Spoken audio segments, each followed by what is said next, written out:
For months, India maintained a wall of silence about its military operations along the line of control in Kashmir. That changed abruptly this week when the government announced posthumous honors for over 100 soldiers, including elite fighter pilots and air defense operators, killed during Operation Sindoor. Friends, the information I'm sharing with you is published by a European defense news outlet. You can check it yourself. The reports from this outlet are highly authentic. I had previously shared with you that China provided Pakistan with critical information about the S-400 system, and that report was also published by this same outlet. Now let's try to understand why all of this is happening and why India has suddenly started accepting everything.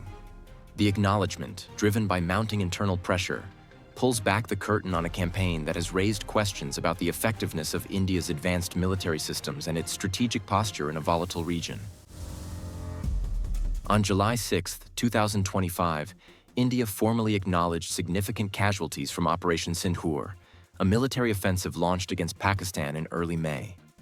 The announcement came not through a press conference or official statement, but via the conferral of posthumous military honors, a move reported by Geo News and other outlets. Among the fallen were 4 Indian Air Force pilots, 3 of whom operated Rafale fighter jets, and 5 operators of the S-400 air defense system stationed at Adampur Air Base. Security sources indicate that over 250 personnel perished along the line of control, with additional losses at strategic bases like Udhampur, Rajouri, and Uri. The honors also recognized 7 Air Force members, 5 soldiers from the 10th Infantry Brigade, and 9 from the 93rd Infantry Brigade headquarters. Now, why has India suddenly started accepting all of this? It's mainly due to pressure from the opposition, as well as from within the Indian Army itself. There is growing demand to honor the soldiers, pilots, and air defense operators who lost their lives during this 4-day war, to boost the morale of the remaining troops. And perhaps that's the reason why India has finally acknowledged the situation. At the heart of Operation Sindoor were 2 of India's most advanced military systems, the Rafale fighter jet and the S-400 air defense system. The loss of 3 Rafale pilots, however, raises questions about the jet's performance in contested airspace. A French intelligence report, cited by Livmint, suggests that China orchestrated a disinformation campaign to undermine the Rafale's reputation after the Sindoor incident, possibly to boost its own J-35 stealth fighter sales. The video that led to my channel being removed from YouTube covered the following.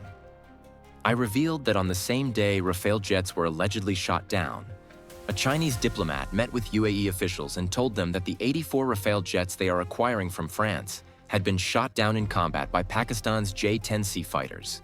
He also advised the UAE to consider shifting towards Chinese weapons, claiming that Chinese systems are now far superior to Western ones.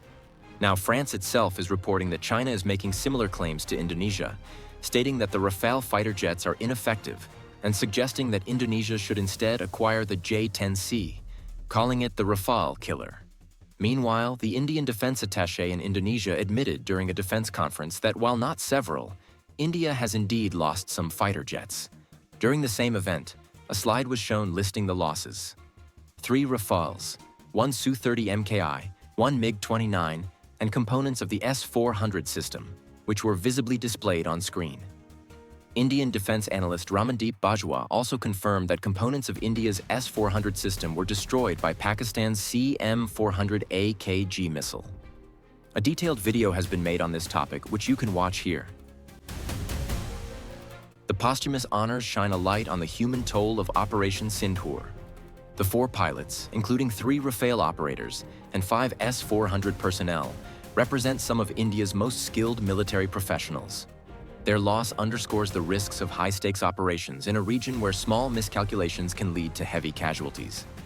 Operation Sindoor's fallout leaves India at a crossroads. The loss of advanced assets like Rafale pilots and S-400 operators raises questions about training, tactics, and equipment reliability. The Rafale's vaunted capabilities, designed for superiority in complex environments, did not prevent losses, possibly due to Pakistan's effective countermeasures or India's tactical errors. The S-400, meant to provide an impenetrable defense, faced vulnerabilities that demand scrutiny. India's reported interest in stealth fighters, as noted by Eurasian Times, suggests a pivot toward next-generation technology to address these gaps. That's all for today's update. Please subscribe and like this video.